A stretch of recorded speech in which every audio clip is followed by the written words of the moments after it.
Good afternoon, ladies and gentlemen, and welcome to Vinny's Take.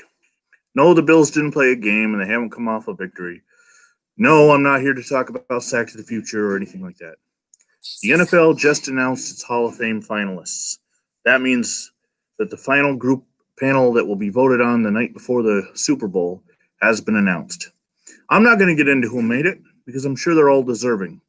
I want to talk about who didn't make it, and specifically two Buffalo Bills who were up for nomination this year. One is Cornelius Bennett, and the other one is Steve Tasker.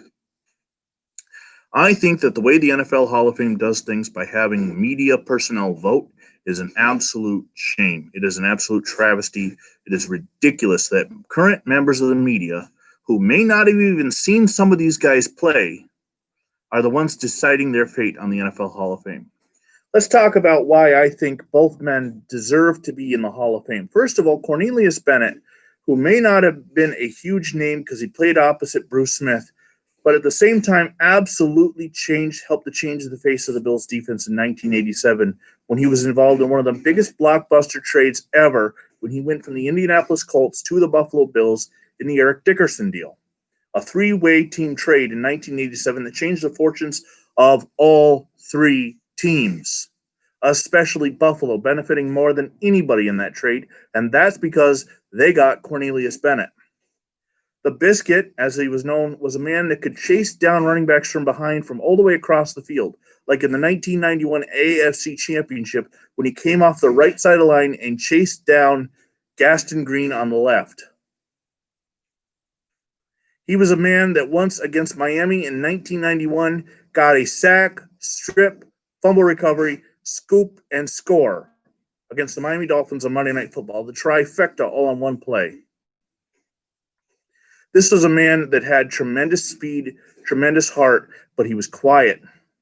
He was an unsung hero.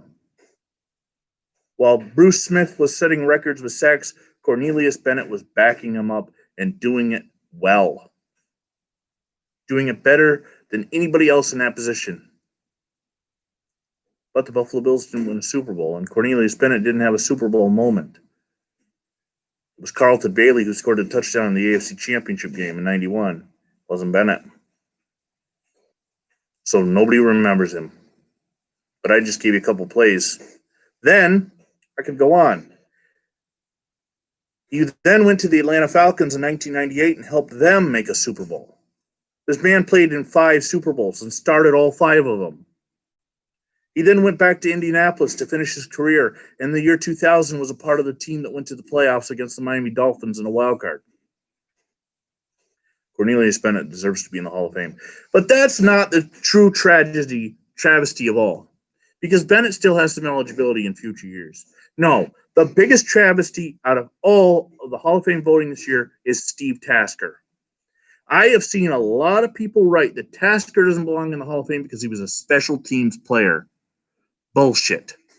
He was the special teams player of the 90s. The man could turn a game around on a punt because he would block the punt or he would knife in and rush the punter. He would chase down the punt returner and make him fumble. Just ask Chris Burkett in 1991. Or ask the Los Angeles Raiders in 1990 how Steve Tasker... I'm not answering the phone right now. I'm busy. Call your mom.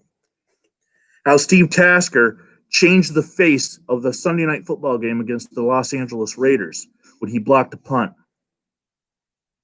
The 1992 Pro Bowl, where he won the MVP because of a blocked punt and more. Steve Tasker changed how special teams are played, and Steve Tasker made more Pro Bowls out of the special team slot than anybody ever has, and he inspired me. I wasn't a very good football player, but because of his hard work and dedication, I put that same kind of work ethic into my game. And in 1996, became the special teams captain of my high school. And when I got to college in 97, in practice, I wore number 89 in honor of Steve Tasker. Steve Tasker inspired. Steve Tasker was a ball player who did not get the fame, did not get the fortune, never had a huge contract. But he was there making plays week after week after week. He was the first signing of Marv Levy's tenure in Buffalo, And unfortunately, his career ended the wrong way in 1997 when he was thrown out of the game against Green Bay in Week 17. In his last game, in a bogus call that should not have happened, Steve Tasker was ejected. But what's worse about this is, as I said with Bennett, still has some eligibility left. Tasker now moves into the Veterans Committee. The Veterans Committee, who are still having to sift through the bogus calls on guys like Drew Pearson, who finally made it last year, even though he retired in the 80s. Plenty of guys who are not in the Hall of Fame because of the writers, the people who write the stories, who might get a craw up their rear over some comment made by a player when he was 20 years old, and then they don't vote for him, and it gets passed down from generation to generation not to vote for a guy. But for these two Buffalo Bills, they didn't do anything like that. They kept their mouth shut and played ball. This is the wrong call in the NFL Hall of Fame. And the way the NFL Hall of Fame is decided, the fans get no say. The fans get none. It's up to the media, the writers. If we've learned anything in the last couple of years, it's that the media can't be trusted.